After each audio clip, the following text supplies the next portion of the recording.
Hey Nick, how's it going, bud? Good, Phil. Good. Hey, a big topic nowadays is this concept of leading change, and I would say you're sort of an expert around here on that. So I'm curious. Can you just give us a few minutes on leading change and really this concept of polarities and why it's so important for leading change? Sure. So we're seeing it a lot at the moment. Like, we're doing a research project at the moment on what leaders' greatest challenges are. And number one across the different levels of the organization is leading change. Everyone's trying to lead change. And the problem we're seeing is everyone thinks it's important, but most people don't have a good method for doing it. So, there's also a lot of research out there showing that 2/3 of change efforts fail. And there's some key reasons why, and we want to introduce people to one reason change efforts often fail and what you can do about it. Great. So this is the idea of polarity. So it comes from a guy, Barry Johnson. And the idea is sort of simple, but there's got a lot of levels to it. So the idea is that during times of change, there's always two pieces that you need to pay attention to.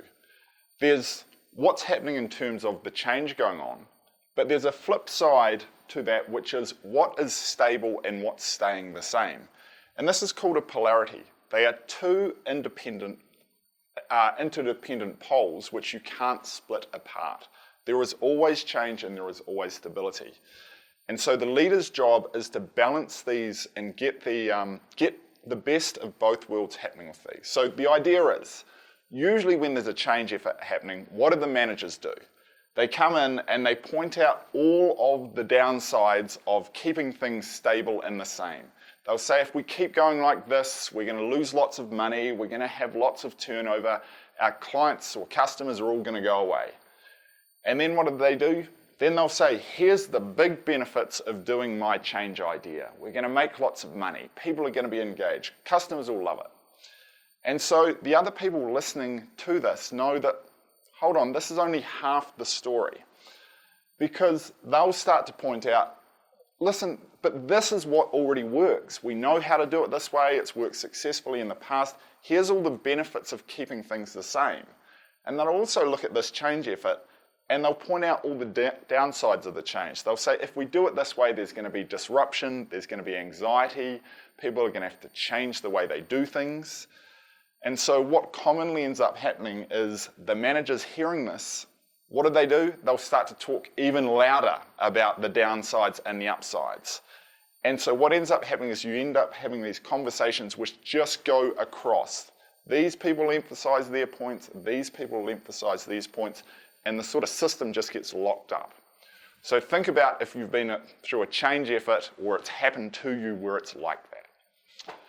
And so when we've looked at this, what we've worked out, and Barry Johnson has pointed out, is that there's actually a natural order to do this in, which is much more likely to overcome people's resistance to change. And the natural order is first to acknowledge some of the benefits of the current way of doing things. To say, listen, a lot of what we've been doing has worked for us for a long time, and it's had great benefits for us. And so you want to make people comfortable that what is working is going to stay the same. Emphasize the stable parts which are not changing. And leaders don't usually do that. Second, you want to point out some of the obvious, risks, difficulty, challenges of doing it the new way, because it's in people's minds anyway. Let them know that you can actually see that as well. So you'll say, I know this is going to be disruptive. It's going to take effort. It's going to be hard for us to do this sort of change and make it stick. And then what they do is they point out, here is some of the downsides if we don't change. There are some risks for us. There will be some difficulties. And then they point out, finally, here's what some of the benefits will be if we go ahead and make this. They emphasize what's good about our current way and what's going to be good about making the change. And the key with this is it's not an either-or choice. Most people during times of change experience a lot of anxiety because of the uncertainty. If you're a leader, you don't want to talk on and on and on about all the changes. You want to talk first around what's going to stay the same. 70% of the way we do things is not changing. It's going to be exactly the same. Everything we do which works, we're going to keep. What we're going to do is add on the other 20 or 30% to make us even better. So what you want to be thinking about is your own change efforts. Have you ever fallen into this trap yourself and met all of the resistance from other people? And also think about a current challenge you are facing, a change you are trying to lead, and have a think about it in terms of polarities. How can you manage the polarity and the way you communicate to your team to get people on board with the change and respect what is already working? So what you're going to do is get into groups of 3, a triad again, go into Phil's favorite knee-to-knee position, and have a discussion with each other around challenge you've got and how you are currently managing the polarity or how you could manage it.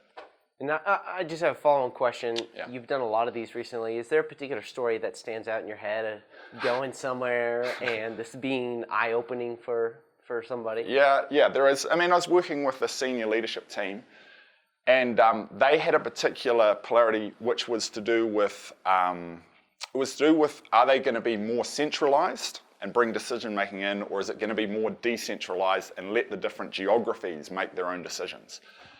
And so I listened to it, did some interviews with these leaders, and what I discovered was that they were battling with the polarity. They're trying to solve this problem, which is unsolvable. You can't solve decentralization and centralization. You can only manage the tension. And so once we sort of went through this exercise and they got it, it was like, of course, no one, they said, we've been wrestling with this for 15 years in this organization. No wonder we can't solve it. It's not a problem to solve, it's a polarity to manage.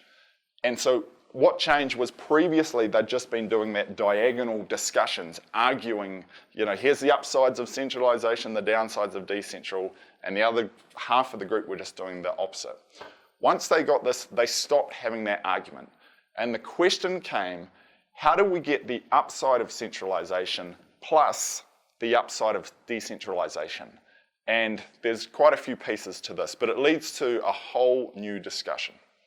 Great, thanks, Nick. Thanks for sharing us this polarity concept, and hopefully we're find it very useful when we're thinking about change and times of change. That's right. I do. Yeah, All right. Yeah, likewise. Great. All right. So over to you guys, into your triads. How can you manage the polarity with your change?